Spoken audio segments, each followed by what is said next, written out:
Thank you so much for joining me on this first episode of The Essence of Leadership. For those of you who don't know me, my name is Werner Berger, and more than likely you asking yourself three questions. Who is this guy, Werner Berger? What is the essence of leadership really all about? And what am I going to learn? And ultimately the question, the serious one could be, why would this be of interest to me? Now, I'm going to deviate actually a little bit from this sequence and just jump into the last one. Why might it be of interest to you? Here's a quote. Although effective leadership is one of the most important commodities on earth, it is also the scarcest. Reflect on that for a moment. Most important and yet the scarcest? To me, this is a wow. Especially when you consider that leadership opportunities actually surface in every single aspect or time when assertiveness is required, consideration is required, problem solving, and even caring is needed. And of course, there are tons of examples of this. Think in terms of parenting. Think in terms of teaching or coaching somebody. Think in terms of leading within the workforce. Think in terms of attempting to create a family or a team culture. Or we can even take it further and think in terms of social norms. Who establishes them? Who abides by them? Who enforces them? Reinforces them or enforces them? If it's not you or I, should we always be looking to the police department or the authorities? And what about when we're thinking of ourselves as custodians of this planet? Do we have any responsibilities there?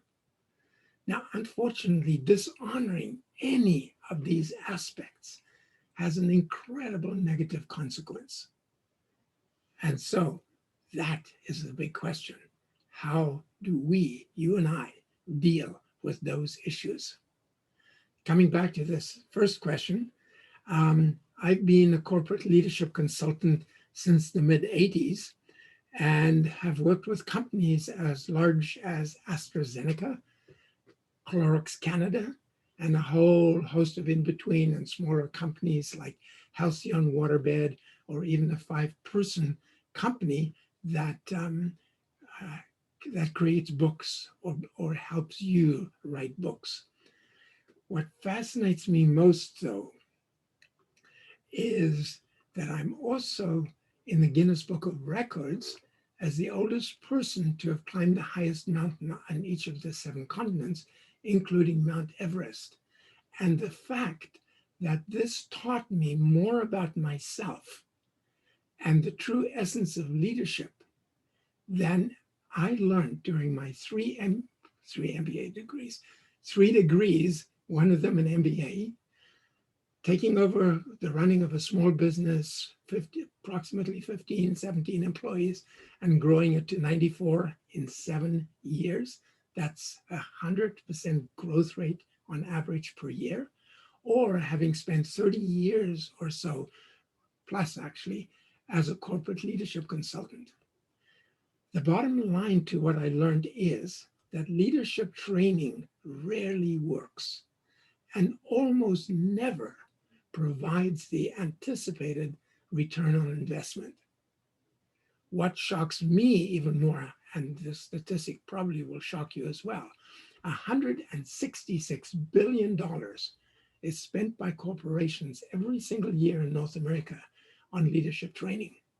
And this is a statistic that comes from Forbes and an author by the name of Chris Westfall. Unfortunately, and to our detriment, and there's lots of proof of this, reflect for a moment on the internal strife that exists, especially on the political realm, in most countries. Also on the animosity and the warfare throughout much of the world, and also the degradation of our planet. We have sort of come to accept this, maybe as normal. And I'm saying, no, that is not normal. Bull to that. What's happening here is that people have focused on their self-interest and on their own greed because they don't have the sense of being good enough. So they have to accumulate and accumulate and accumulate. So the question could become, where is consciousness and what will it take for an awakening? Another one could be, shouldn't we as powerful individuals scream from the rooftops, scream about our discontent and do something about it? Because don't we all want to simply have a happier life and a good future for our children? Of course we do. What I want to present, though, is we can't do what we want to do. And that's not because we don't want to. No, it has nothing to do with not wanting to. We simply can't because we think we can't. And because most of us have been conditioned to lose our personal power. In other words, our leadership power. And we've given up with the idea that I can make a difference. I can create a change. So what we do is we wait for others to do so. There's a really hard fact in corporate America, and that is very simply that 68% of the country's workforce hates their job. The question is it the job that they hate? Or is it the leadership that they hate, the culture, in other words, the corporate culture? Is it the boss and the boss's boss that they hate? All we have to do is ask the worker, and they will tell us. The unfortunate part, and this is the sad part, is most of our corporate leaders do not have the wherewithal to ask the employees, what am I doing well? What would you like me to do more of? What am I not doing well? What would you like me to stop doing? And the reason for that is they fear the answers. And the question becomes again, how can we be content with this? And again, go back to the upbringing part. I believe the reason to all of this is our upbringing and our conditioning.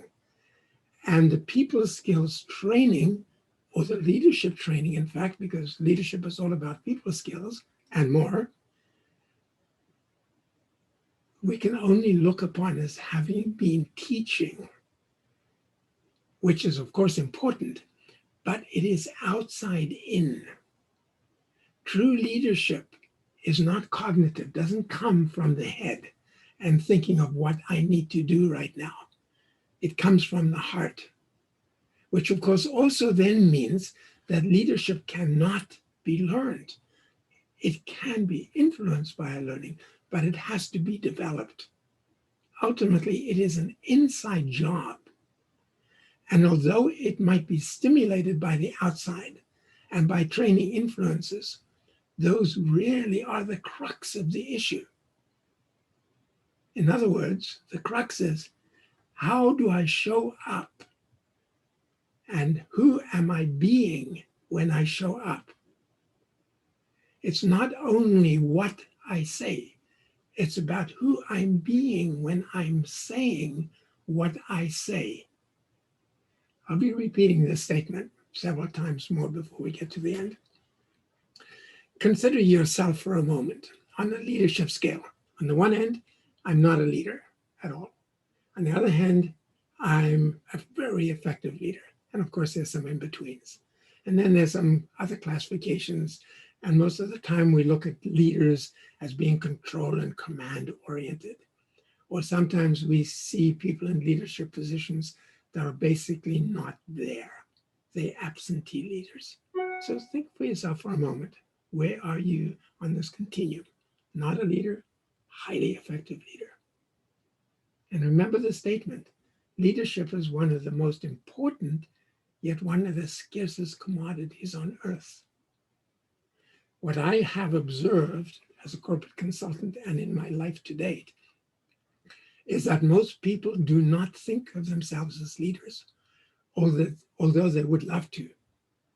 They don't recognize that their personal power and they don't recognize the fact that whenever they influence anybody or make an attempt to influence anybody, whether it's an adult or whether it's a child, they actually have stepped into the leadership role.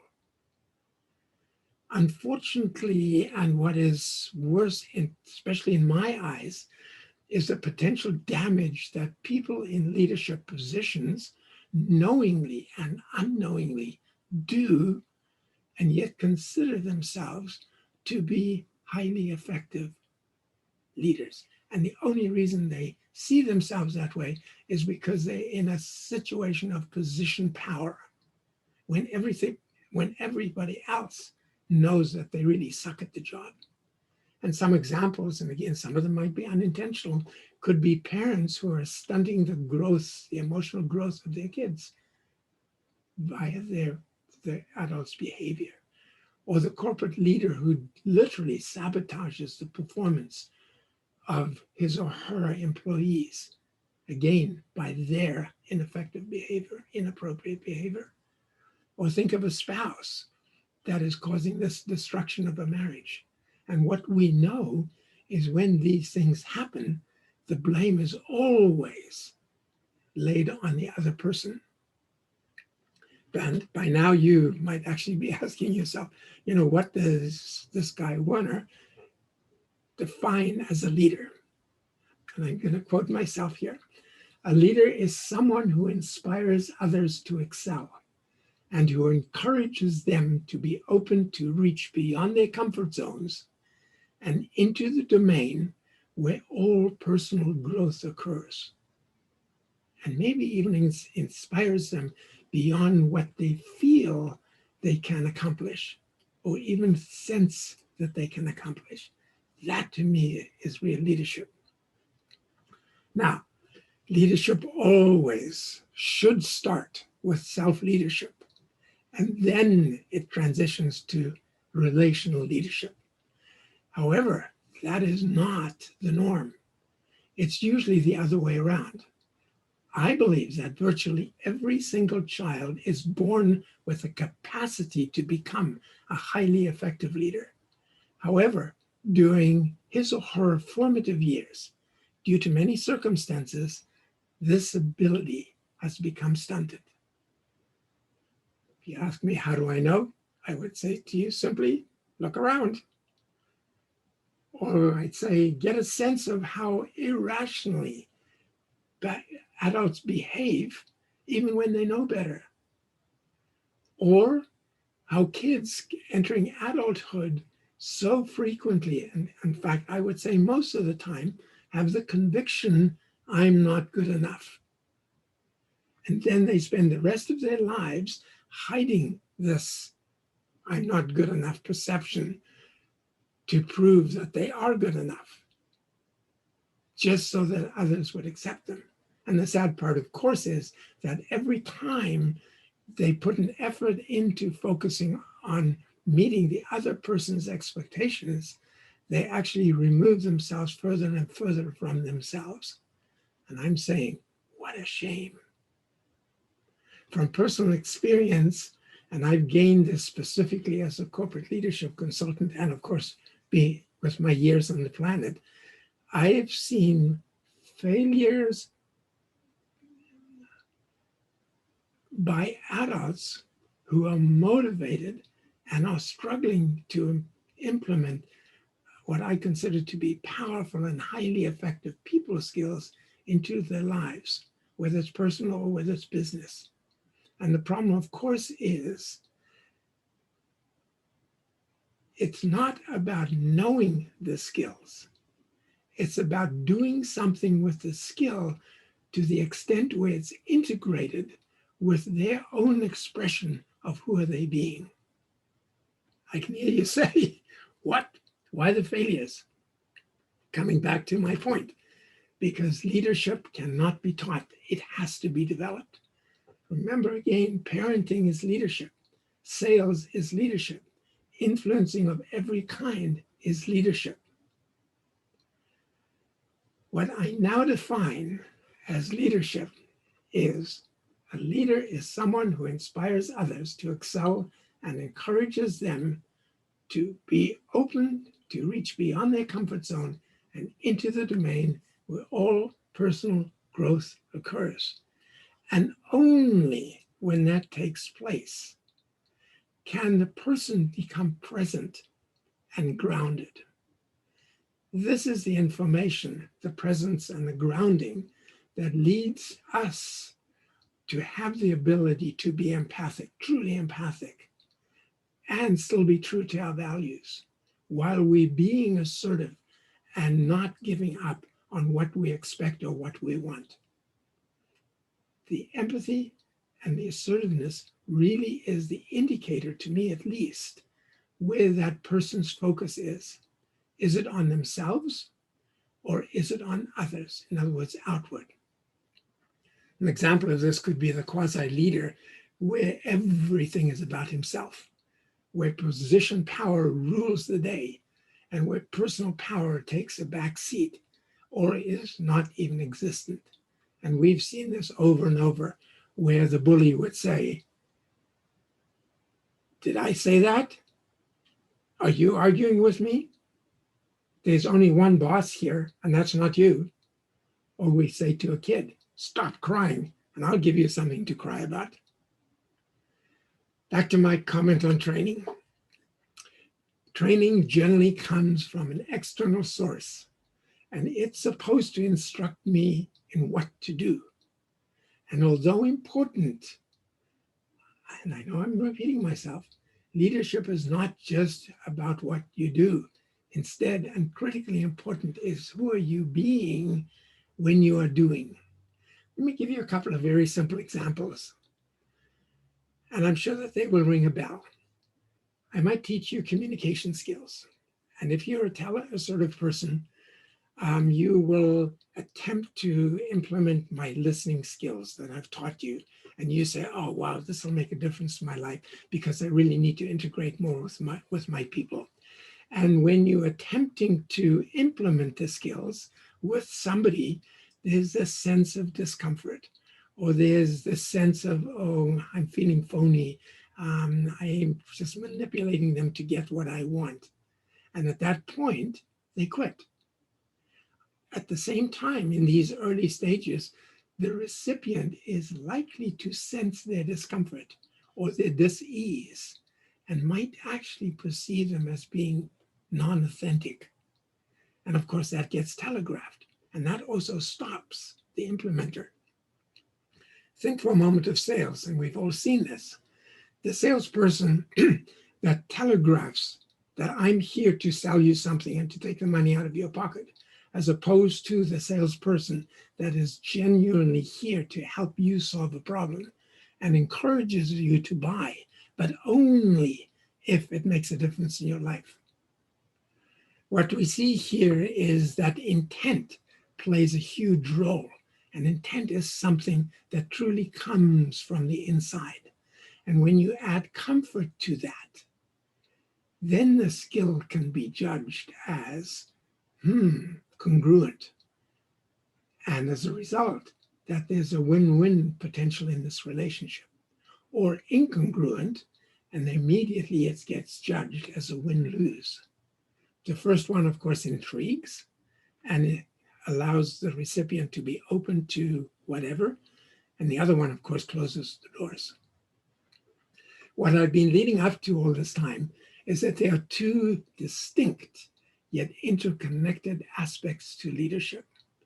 The first one, and the most obvious, is the extrinsic, the external, generally known as the cognitive, or the headspace, or the outside in, or sometimes it's even called the cerebral part of leadership. And the second, which unfortunately is more obscure to the leader or to the sender, yet blatantly obvious when it's missing, obvious to the other person, is the leader's intrinsic or essence connection. Are they really connected with themselves? Is this an innate expression? Does it come from their core? Does it come from their nature? Is it heart-centered? And when I give you a whole bunch of listed leadership aspects that are called leadership aspects, you will quickly see, unless we can teach, by the way, all of them, because there's a structure to everything. But the question is, are they integrated?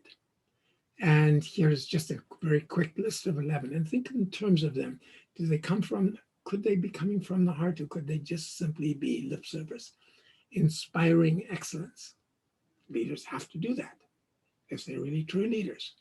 Communication, empathy, delegating, being creative, influence, taking personal responsibility, managing time, hopefully not people, managing things, putting things in place to make it easier for the individuals to work, trustworthiness. If it's not there, of course, it triggers distrust, decisiveness, as opposed to bullying. And then an expression of power. What kind of power is being expressed here? And I was just looking at a list here. Is it personal power or is it position power? We know that position power here gets the booby prize. So more than likely you will agree that yes, these things can be taught, but the question becomes, can they be integrated? Because until they integrated, they're not part of the essence of what the sender is communicating or reflecting to the other person. So when we come back to the third question, just a bit of a summary of it actually, the third question was, what's in it for me? What we've talked about so far, that there are really two distinct yet interconnected aspects to leadership. The first one is the cognitive part, and the other one is the essence part, the intrinsic component. Both are critically important.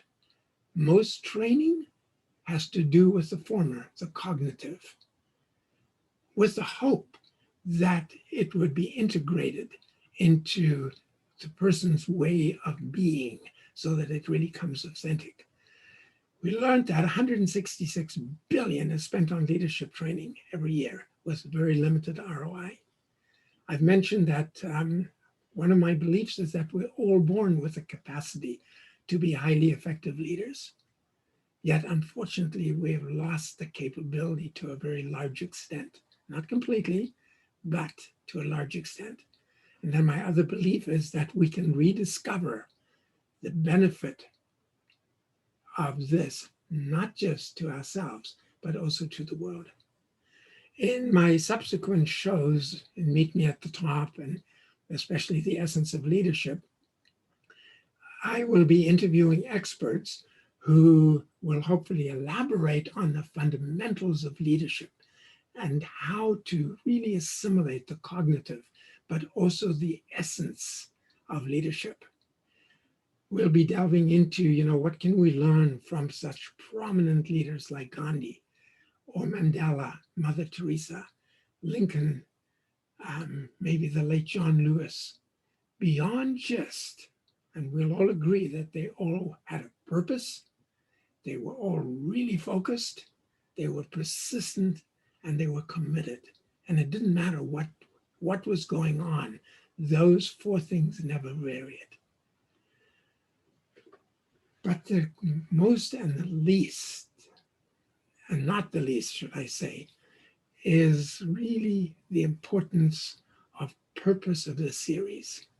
And the purpose is to explore the paths that ignite, that guide, that urge, that draw you into finding your own path into your inner journey so that you can reclaim or accelerate your leadership power, which I believe you richly deserve, all of us richly deserve, and really where our well-being, that of our family and our globe resides. So that's it for today. Many thanks for watching. And just let me add, these broadcasts will be live once a week, once I establish the routine. And the other part is we love feedback, or I love feedback, because it really is the foundation of growth. So if you have any comments about this particular session, please email them to me. My email address is up in that corner. I was pointing at the other one. And the other part is I'm going to be using a Facebook page, Leadership Tips from the Top. Leadership Tips from the Top, just as our communication channel. And again, if you have any questions, you know how to reach me. Thank you so much for participating.